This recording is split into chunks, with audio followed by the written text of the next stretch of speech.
Well, hello, Illuminaries. This is Tamara Westwood, your host of the Illuminations Media Network. I just wanted to share another download that came to me. Actually, it came to me quite a few years ago. I even created a recording with some beats in back of it, but it was entitled Pain is Your Friend. I remember in meditation class, probably about 20 years ago, I started thinking that pain is really the catalyst for all change. Because if we're in pain, we are pushed to do something different.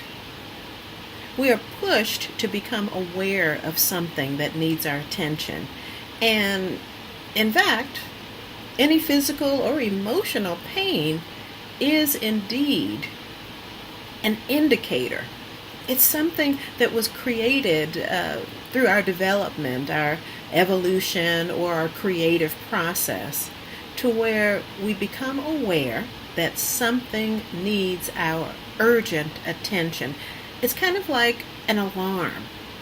It's part of that alarm system that lets you know that on an emotional level, it is time to grow.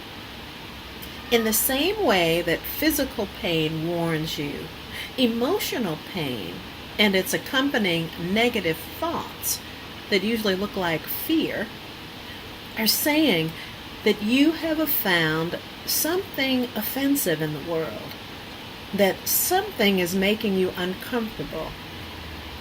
It may be something that needs to be changed in the outer world, but it might be something that needs to be changed from within you, the way that you are perceiving the world.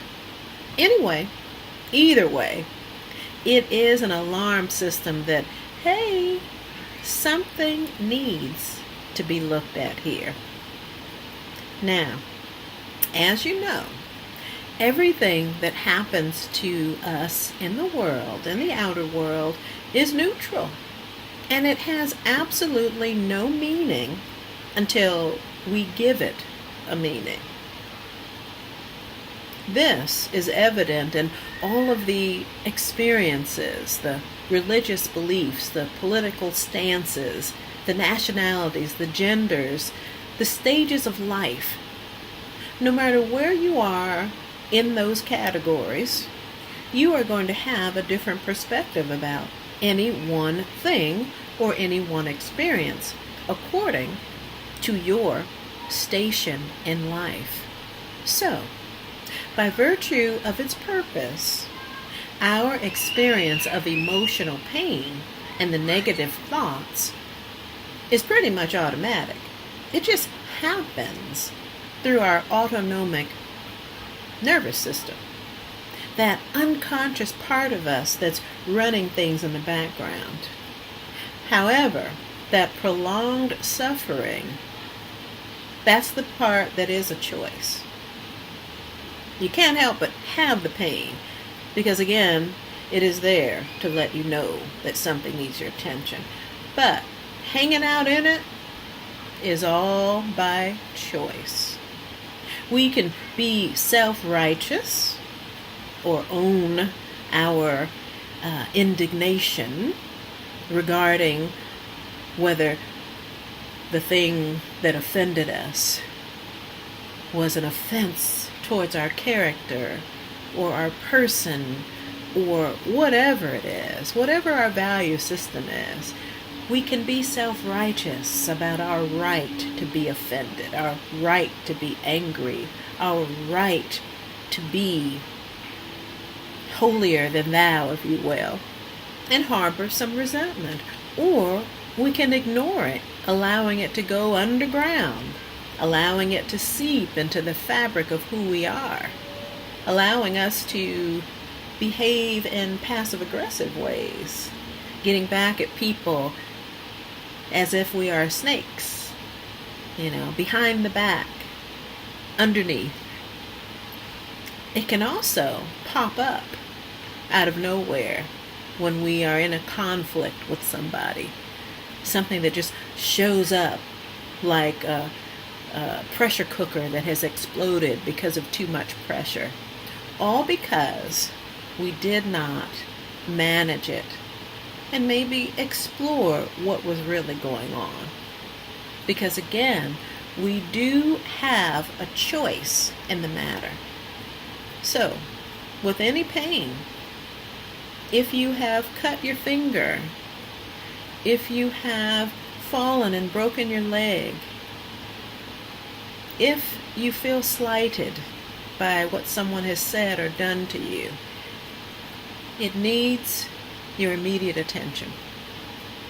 Now, certainly it's easy to take care of a physical wound, with some sort of hydrogen peroxide to clean it, a bandage to cover it up and protect it so that it heals. But those emotional wounds, those are the things that we really need to take some quiet time to take a look at. Now, in my practice at beyondhypnosis.org, I have all kinds of tools and all kinds of things that can be done to support this process. That's the easy part. The hard part is if you will do it. A lot of times, again, we become comfortable with being wounded. Sometimes we hold on to things for so long that it becomes a part of our identity. A lot of times people won't heal physically and emotionally because they've become identified with it, and maybe there's some sort of a secondary gain or a payoff for being sick or wounded or being a victim. Sometimes we can make excuses and say, hey, I can't do anything further because you know what happened to me. You know what they did to me. I can't do that. Oh, don't you feel sorry for me because I've been wounded? A lot of times people will identify with that, and that is when they will stay put in whatever low place that they might be in because of the initial pain. That there is a choice. But when you begin to wake up and recognize that it is an alarm system that is designed to keep you on track, that lets you know that if I'm feeling pain, there's something that I need to pay attention to, then it's leading me in the wrong direction from where I want to go. Otherwise, there wouldn't be pain.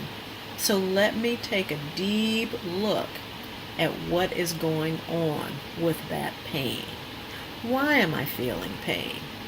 And if we find out that it is for some superficial, silly reason, something that's rather petty, that embarrassment that we feel, that embarrassment that we feel, as Dr. Reverend Michael Beckwith says, that embarrassment is the first sign of enlightenment. In other words, divine spirit, universal mind, has provided the sting of shame or guilt as an opportunity to explore the validity of that negative perspective. It's letting you know that you're being tugged in the wrong direction. And so if you want to come back and get right, you got to look at it and see what it is all about. You see, our true nature is divine. Our true nature is to be filled with joy. The only reason why we have ups and downs in this human experience is because we're in school. We are learning to maneuver and navigate this creative ability that we have within us. That's the only reason why we have that pain. So, we get nudged by the divine intelligence with that pain. When we are thinking thoughts and feeling feelings that are moving us away from our true nature of love, peace, joy, and harmony. Wouldn't it be better to hang out in harmony? Wouldn't it be awesome to know how to right yourself when you're going in the wrong direction? I want to go forward. So, in my opinion, the first step to that righting of self is to welcome pain and to question the idea of sin, which is self-inflicted nonsense. Question what sparked its arrival. Don't hate or ignore the pain. Use it to transmute what's false into wisdom.